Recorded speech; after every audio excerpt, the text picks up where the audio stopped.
The nice thing about TUBS is that, especially more recently, some of the younger people in the town are wanting to borrow the equipment. So the Boys High and Hudson at school both do termly or twice termly picks using the equipment. Increasingly, scouts, cubs and beavers, guides are also borrowing it, and which is one of the more heartening parts about it, because if you get your youngsters picking up litter, it seems to me they're less likely to drop it in the future. Yeah. So that's quite a pleasant part of the job.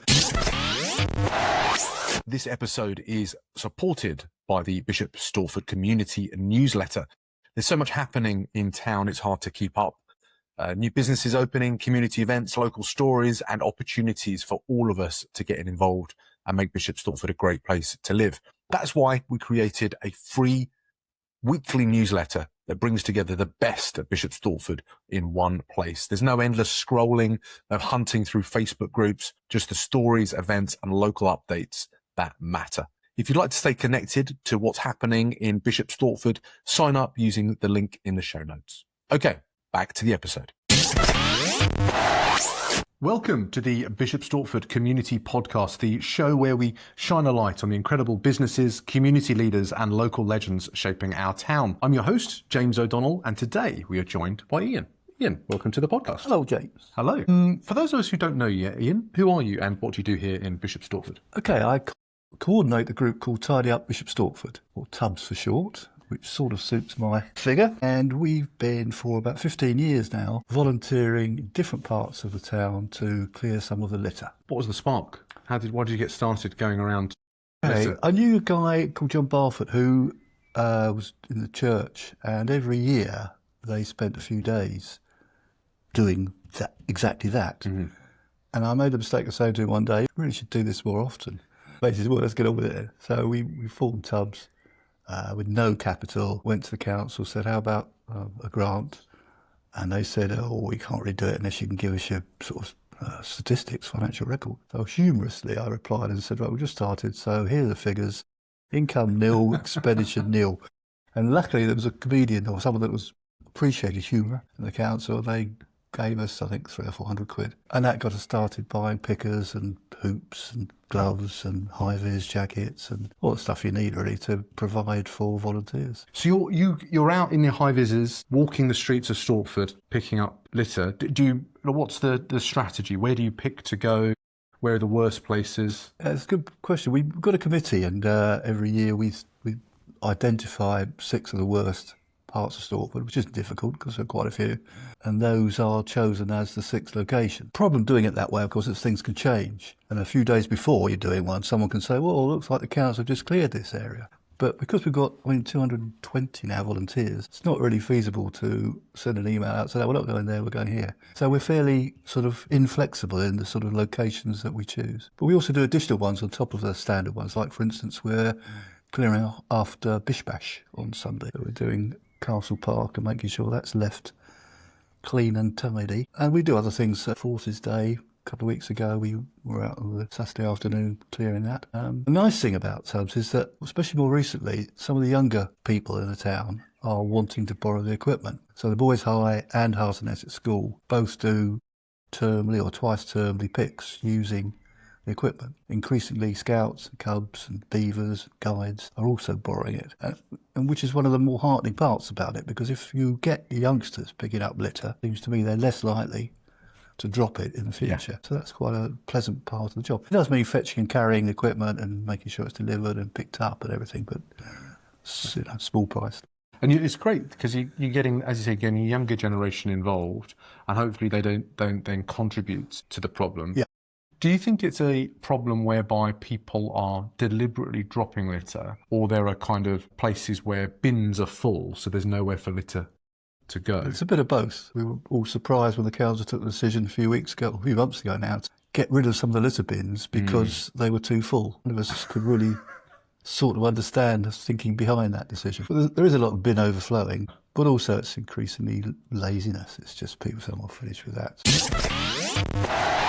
This episode is being supported by one of my businesses, a brilliant local business called StortBox. If you've ever moved house, you'll know the pain of hunting for cardboard boxes, building them, taping them up, and then figuring out what to do with them afterwards. StortBox makes moving simpler with strong, reusable moving crates delivered straight to your door and collected when you're finished. Less stress, less waste, and a much easier move. It's a local business helping local people move smarter. So have a look at StortBox in the show notes below and see if it can make your next move a little bit easier. Okay, back to the episode. The thing I always encourage my sons is that you've got pockets. That's what they're for. If you don't have a bin nearby, put it in your pocket, take it home and sort it out at home. Most definitely. But the great thing, the other thing about this as well is you've got 200 people together now as volunteers.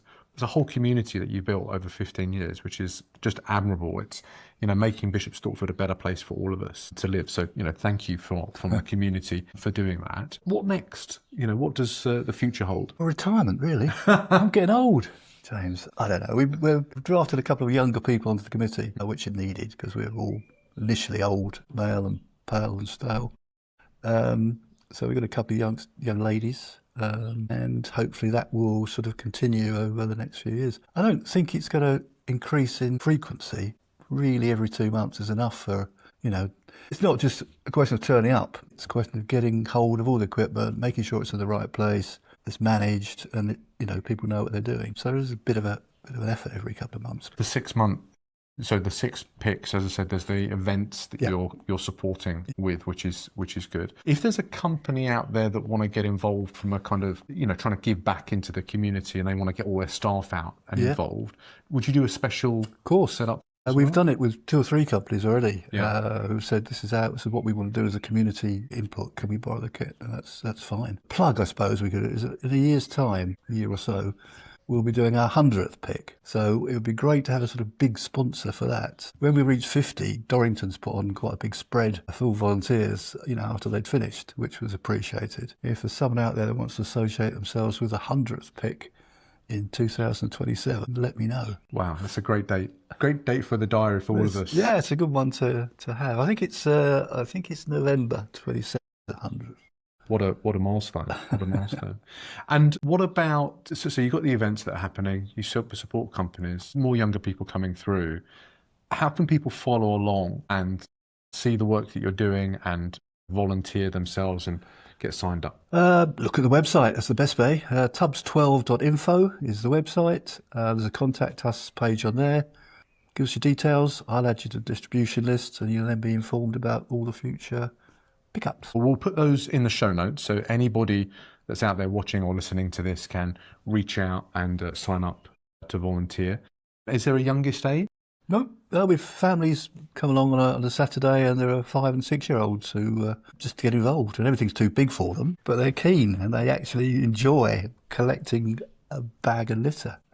Any noticeable finds, strange things that people have found on the pickups? We've had a haul of cannabis. Wow. We had some £5 notes, various bits that you'd be surprised at, bits of cars. It's incredible what people do drop. To be honest, it's mostly bottles and wrappers from shops. And again, that really is most of the kids who go into the shop at lunchtime and on the way back to school, finish with that bag, so I'll chuck it. So there's a message we need to get out to the schools. When you pick up your lunch, put it in your pocket, take it back to school. I think so. Putting it in a bin there. I think so, yeah. Yeah, they should be encouraged. Fantastic. Well, thank you for sharing that, Ian. Are you ready for some Stortford Spotlight questions now? Yeah. Most business owners I speak to say the same thing about AI. We don't know what we don't know. You may be losing hours every week to slow follow-up, repeated admin, and tasks that still depend on you, the business owner. My AI blind spot assessment finds where AI could make the biggest difference to your business. Give me 90 minutes and we may uncover hundreds of hours you could save over the next year. Check out the link in the show notes or drop me a message directly. Okay, back to the show. Yeah. These are 3 super fast questions that I ask every guest that comes onto the Bishop Stortford Community Podcast. First question. If you could put one sentence on a billboard in Jackson Square, what would it say and who needs to hear it the most? You drop the litter, we pick it up. Brilliant.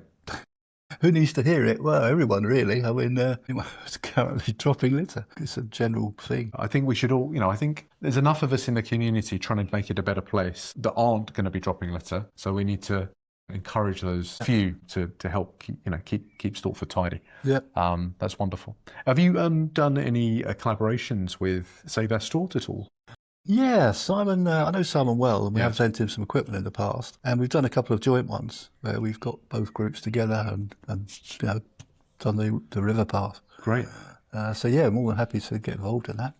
Yeah. In fact, we had Simon on the podcast I saw. recently. He's a very decent chap. Okay, question 2. Where do you go in Stortford that you secretly hope never gets too popular? I would say the vineyard at Wickham Hall, which is a very pleasant place, lovely setting, nice food and wine tasting. What more you want? Yeah, they're a bit of a special place. Whenever I've been there, I always feel the word that I use to describe it is otherworldly. Yes. Because who can believe that Bailey's Estates has created that space basically in Bishop Stortford? Yeah. And yeah, it just feels like you're somewhere else. Have you done them? Yes. Right. They've come. We had their winemaker on to talk about it all, and I went up there for my birthday. It was absolutely fantastic. Yeah. As I said, otherworldly, really great space. Question 3: who's doing something in Stortford that more people need to know about? I would say Jim Tatchell from one of the people that run Helping Heart, which raises enormous amounts of money for mostly young people in Hertfordshire. Jim works really hard and, deserves support. A big fan of Jim. He's been on the podcast. He's a very big supporter of the podcast as well, suggesting people to come on as well. And he does put himself out there, doesn't he? He does lots of events to try and raise money for Helping Hearts and young people. He's also trying to get running a volunteering website. So does he send a lot of people your way?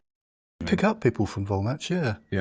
I must admit, I haven't been active enough in putting forward our events on Volmatch, but I will get around to will do that in future.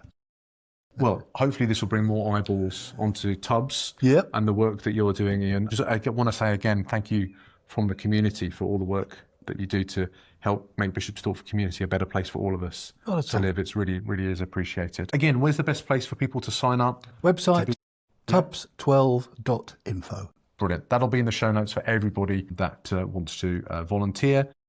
Ages 5+. Yep. Bring people along, make a day of it. Do you know when the next event? Well, after Bish Bash, it will be the second Saturday in September. And that will be in the Bishop's Park area. We'll meet at Tesco. It's also worth saying that we made 5 sets of equipment available to 5 of our volunteers. And that's the point about that is it's a short-term loan. So if somebody said, right, we as a family want to do a particular area, you can go and actually make contact with your nearest TUBS volunteer, borrow the equipment, get it back a couple of days later. So it's being used. So anybody out there can basically do a mini TUBS, go out, tidy up a little bit of Stortford that they've seen that's a problem local to them. Fantastic. Well, let's try and get that out there for more people to get involved. And when you hear of people doing that, Ian, let me know and we can publicise it on the Bishop Stortford community page. I'm more than happy to do that. Ian, thank you so much for joining us today on the Bishop Stortford Community Podcast. Enjoy it, James. That's a wrap. If you've enjoyed this episode, the best way you can support the show, the podcast, is to hit follow, leave a quick review on YouTube, Apple or Spotify, and share it on your socials. Or maybe share it with someone in town who you think should hear this episode, who's not on social media. Show them this episode. And if you've got a local legend, someone that's investing in Bishop Stortford community, that's running a club, a charity, starting a new business, that's been running a business for years, that you think we should feature on the podcast, drop their name in the comments below. I'll reach out to them and invite them on for a little chat. Again, thank you so much for joining us today on the Bishop Stortford Community Podcast.